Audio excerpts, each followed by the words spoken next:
नफीस जी, मैं आपके पास आ रहा हूं क्योंकि पहले फेज में तो मतदान संपन्न हो चुका, उसमें मुस्लिम बहुल इलाके सबसे ज्यादा थे, सीटें सबसे ज्यादा थी जहां पर टीएमसी पहले से मजबूत है। आप इस बार अकेले हैं, हालांकि लड़ तो आप अकेले रहे थे लेकिन फिर से अकेले हो गए। आप किसका वोट काटेंगे या फिर आप उस लायक भी नहीं रहेंगे?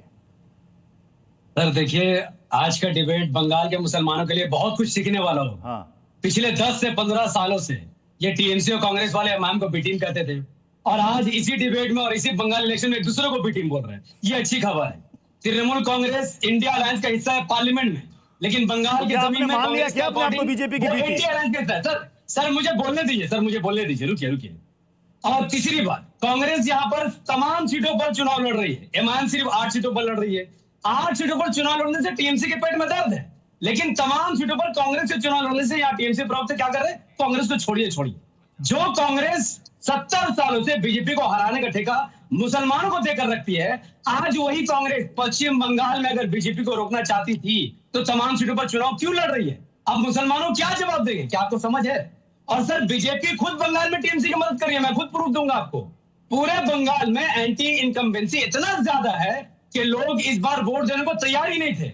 जो देते तो मजबूरी में टीएमसी को वोट देते बीजेपी को रोकने के लिए। बंगाल में एंटी इनकम्बेंसी ज्यादा है तो इसका फायदा किसको मिलेगा? ये भी समझा दीजिए। सुनिए, जब बीजेपी यहाँ पर आए उन्होंने मुसलमानों को नफीस जी, बंगाल में अगर एंटी इनकम्बेंसी इतनी ज्यादा है और आप सभी सीटों पर चुनाव नहीं लड़ रहे हैं तो इस एंटी इनकम्बेंसी का फायदा किसे मिल रहा है इस बार के चुनाव? यही तो मैं आपको समझा रहा हूँ। क्या बीजेपी को मिल रहा है?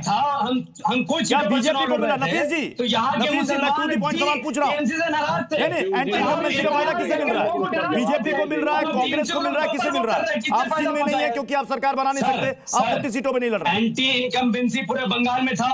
हम 8 सीटों पर चुनाव लड़ रहे थे, वहां पर हमारी पोजीशन बहुत अच्छी थी, लेकिन बंगाल में एसआर करवाकर बीजेपी ने टीएमसी का फायदा करवाया है। पूरे बंगाल के लोगों को आपने डरा दिया। एंटी इनकम्बेंसी का फायदा हमें होने वाला था, वो आपने काट दिया।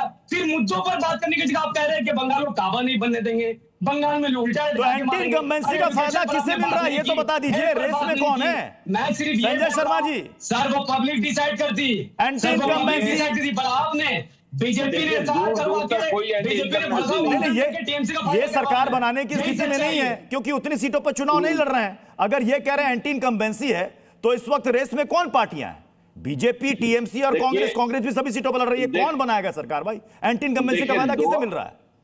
देखिए 2021 को यदि आधार मान लें, उसके बाद जितने चुनाव हुए हैं हमने जीते हैं। लोकसभा में हमने भारतीय जनता पार्टी से 6 सीटें छीन ली। एंटी इनकम्बेंसी दूर दूर तक नहीं है। नफीस जी की समस्या ये है कि जब से बंगाल की जनता को हुमायूं कबीर जी और भाजपा के त्रिकोणीय अवैध प्रेम का भंडा जब खुल गया जनता में, उसके बाद ये कहीं के रहे नहीं है। अब ये न 3 में है न 13 में है, तो ये फिर आगे लापेंगे। ये तीनों एक ही है और बंगाल की जनता जान रही है, इसलिए कोई चाले इनकी गलने वाले नहीं है और चलने वाले नहीं है। बंगाल की जनता सीधा साधा जानती है और कोलकाता ये जो सेकंड फेज के चुनाव होने वाले हैं, नेताजी सुभाष चंद्र बोस जब बीजेपी से टीएमसी में आ गए तो समीकरण चेंज हो गया, नैरेटिव सेट हो गया। बंगाल की जनता एक है और सब मिलकर ममता बनर्जी को सत्ता में लाएंगे और ये लोग ऐसे ही बोलते रहेंगे। मैं शुभम बनर्जी के पास जाना चाहूंगा। लेफ्ट के नेता काफी देर से इंतजार कर रहे हैं।